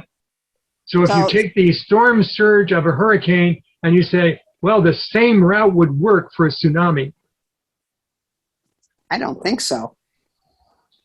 Well, tsunamis typically aren't like they are in the movies. If you remember the tsunami in Indonesia, it wasn't hundreds of feet high of water. It was 30 to 50 feet. And on bad hurricanes, we can get storm surges that are 25 feet. Yeah. So the route will still get you out of the area, and we have enough warning time that if it was to be treated like as if it was a hurricane surge, that could get you to safety, but forget the property. The property is going to be totaled. Yeah, yeah. I'll be up on Garbage Mountain kissing rats. Yes, but all the water will soak into that and it'll all come loose. I know. Trash more? Yes. Yeah. So, Joanne, you had a question? No high ground around here, really, except, No. these condos and well, Mount Trashmore in Pompano is the highest man-made object in South Florida. It's over 300 feet high. Yeah. I think the only thing that comes close is Bach Tower in northern Florida, and I think that's because it has a 120-foot head start. Yeah. Yeah. So that's going to be tough because, there isn't much high ground if you do have, even if you have a warning. Yes, there is a ridge just inland from Fort Lauderdale. I think it's about 4 or 5 miles inland, and that ridge is only about 20 feet high. Right. I think Pompano Airport's about 26 feet high. Yeah. So that's still not much. Well, if you've noticed hurricanes of late, now this is me prognosticating with no experience, hurricanes seem to be wanting to go into the Gulf and skirt up the coast of the U.S., and Florida itself is not getting hit as hard or as often as I remember back when I was, I'm a native Floridian. I was growing up down here, and every summer we'd have a couple of days off from school because of hurricane. And every time a hurricane hit, my father and I would go out and, cut down trees and remove debris and repair windows. And that was just a common occurrence every year. And we haven't had that level of storm and damage in South Florida for a lot of years. Yeah, right now. Are we due for it? We're overdue right now, for the Max Tracker has a lot of activity in the, Gulf. Yeah. And then there's a couple 40 to 60% chancers off the coast of Africa, Yes. which would be about 2 weeks out, and then Mhm. more offshore here. But Max Tracker is a pretty good app for watching, possible hurricanes. Yeah, and you can't rely 100% upon historical data because climate is a changing, which changes weather. Right. So, the Gulf Stream is warmer than it's been in the past, and South Florida's got a lot more concrete than it has in the past. And I think that hurricanes are not liking the higher pressure around South Florida, and they're splitting their path. They're going either into the Gulf or they're going up the East Coast. Yeah. Yeah. Yep. Yep, they are. You answered my question, Monroe. Oh, okay. So, Thank any other questions? I wonder how hard it is to become a meteorologist. Well, there are people with PhDs. Yeah, it must be a lot of work. It's basic physics. Yeah, I mean the core of it is thermodynamics. So that's an aspect of physics, but keeping track of all the data, you've got to have a lot of computer savvy on algorithms in order to, you can look at the pretty stringy model, but one meteorologist hang on. down in Key West No. said the same forecast every day. And so, she just put on went on vacation and put on a tape of an old forecast. 40% chance of rain. So is that ending recording also? No, not yet. We're Not yet, still- not yet. I just wanted to do a good So close I out put, here. I put partially the links on our Zoom session for the SciJinx, or you have the links on Facebook that I put the full link there. There we it's go. SciJinx.org, and on the SciJinx.org you can have explanation of weather, of for a climate. You can make the distinctions. You have picture of children. You have one tab for educators. So that is a lot of stuff. So it's basically, I'm the NASA lady for the stuff that is space, and I'm the NOAA lady for for the stuff that is weather.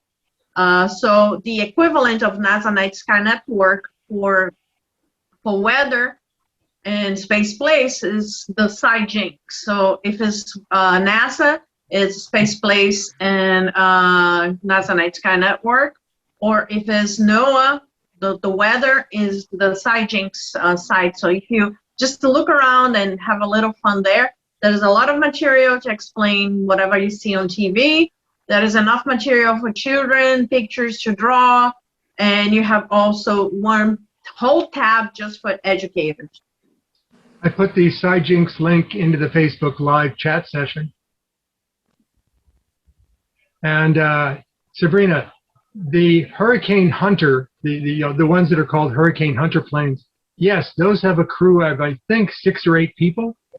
They've got pilot, co-pilot, navigator, and instrument leads in the back of the plane, doing all the weather monitoring and dropping the radio zone parachutes down. The ones that don't have anybody on board, those are the Global Hawk. Those are the autonomous planes. And they're just now going to be putting those into use. NASA is to monitor hurricanes and to fly through them. So the P3 Orion Hurricane Hunters, those have people on board. And the Global Hawk, those are autonomous in that there's nobody back on the ground flying it with a joystick. They tell it where to go, what path to go, what observations to make. And the computers on board the plane just go fly it. And then it comes back and lands. And then you fuel it up, refurbish it, and it goes off again. What next? Next would be how to control the weather.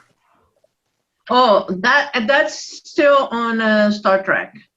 Uh, And only if you have a global protection of the planetary satellite. And sometimes it gets difficult One for thing you to track it and forecast it, but I wish we could control it a little bit. Your tax dollars at work. Have you ever heard of a place called HARP in Alaska? Yeah, Yes. we've been trying. Yes, we have. We've actually been bouncing microwaves of very, very high wattage, megawatt class, off the underside of the ionosphere to direct heating down to certain parts of the Earth to see what would happen. And Well, so, did happen.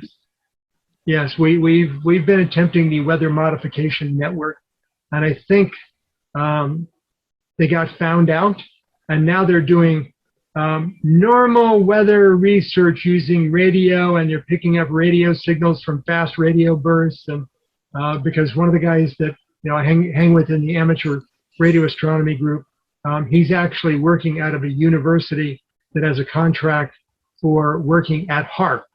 And there's the antenna array that he has for his instruments, and then there's the antenna array that he knows is there but has no access to it. And I think that's the super secret one. But yes, we've been trying to control weather. But the one that I've always thought, and okay, people have actually thought this dating back to the 1960s. A hurricane. We're going to blow it up. Let's drop a nuke in a hurricane.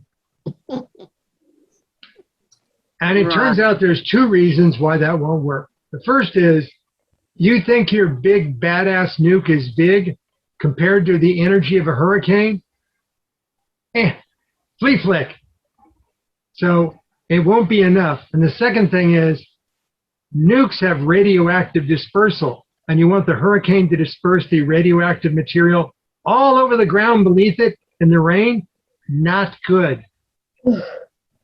But the one thing that they didn't mention was most of the Earth's atmosphere is nitrogen. There's this stuff called liquid nitrogen that's very, very cold, cheap, and can be flown in tanks. What if you took something like, I don't know, a C-130 cargo plane, and you filled it up with liquid nitrogen, and then you went over the, not the high altitude surface of the hurricane, you went down almost to sea level, and you just, much like you were putting out a forest fire, you dumped the liquid nitrogen onto the surface, thereby cooling the air and cooling the water surface, and hurricanes do not like that. So that might be something interesting, but nobody wants the insurance liability of, let's see what happens. I would love to see that.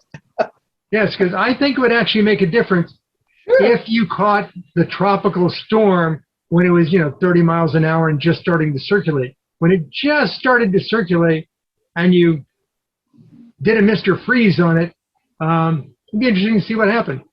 Now, you don't want to do that on a Cat 5. I don't think it'd make any difference whatsoever on a Cat 5. Start before. Yes, much early. Kind of like those near-Earth asteroids that are going to hit the Earth. Don't try and go get rid of them 6 months before they're going to hit. Try and get rid of them 20 years before they're going to hit. Right. Yeah. Exactly. And the west side of our country is so dry. I wish we could figure out a way to make it rain over there. Oh, you obviously didn't watch Bill Maher last night.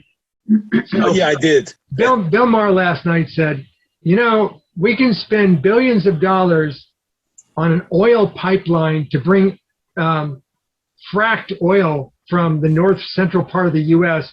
all the way down to Mississippi for refineries.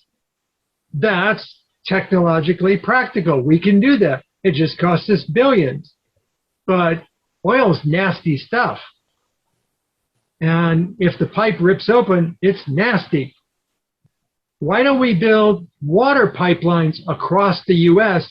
so we can take all the excesses of water that we're getting on the East Coast from things like tropical storms and ship that water to the West Coast of the U.S. to fill up reservoirs. It could be done, sure. Balance out the water. I'm sure it's utterly impossible because nobody's going to make billions off of it, because the water in the pipe has no value, unlike the oil and natural gas. Yeah. Which means this is a job for government. Infrastructure. It's infrastructure, yes. It will have value after built, and then people will take, ownership of it, and they say, I build everything from ground up without help of the government. Yes, yes. Kind of like the highway system. Or the information system, or the electrical system. No, I don't know. See, that's a weird thing. I came up during the internet as it was being created. The internet was initially the U.S. Department of Defense wanting a cheaper network for communication between all their different sites around the globe. And they convinced the U.S. university system to hook up their campuses. And then they helped, the DoD helped to pay for it. So the first thing that was the internet was actually called MilNet. That was the U.S. military network. And they hooked up the universities and gave the universities free access. And then after that blossomed out and people found value for it, then commercial organizations got involved. And you had, the AT&T of the world going, hey, we've got this fiber network stuff that we use for voice calls. Maybe we can move high-speed data over that. And thus was the internet. And it grew so fast. And the thing that made it grow the fast was not web pages, it was email. Yeah. People just wanting to communicate and send attached files, and so that's where the internet came from. So I can see that if there really was a meaningful need to create a water transport network across the U.S., the U.S. government could absolutely do it and has the technology to do it. They just need the congressional will to fund it and make it happen. Once it's done, oh yeah, I'm sure it's too much for the government to maintain, so we're going to let it out to a private company, and the government will pay the private company to maintain it, but not expand it. And the private company will then start selling the water that comes out of it. They need that money to maintain it. So I watched what happened with 595 and the Turnpike. Thankfully, neither one of those went to private concerns. Okay. Should we stop recording now? Yeah.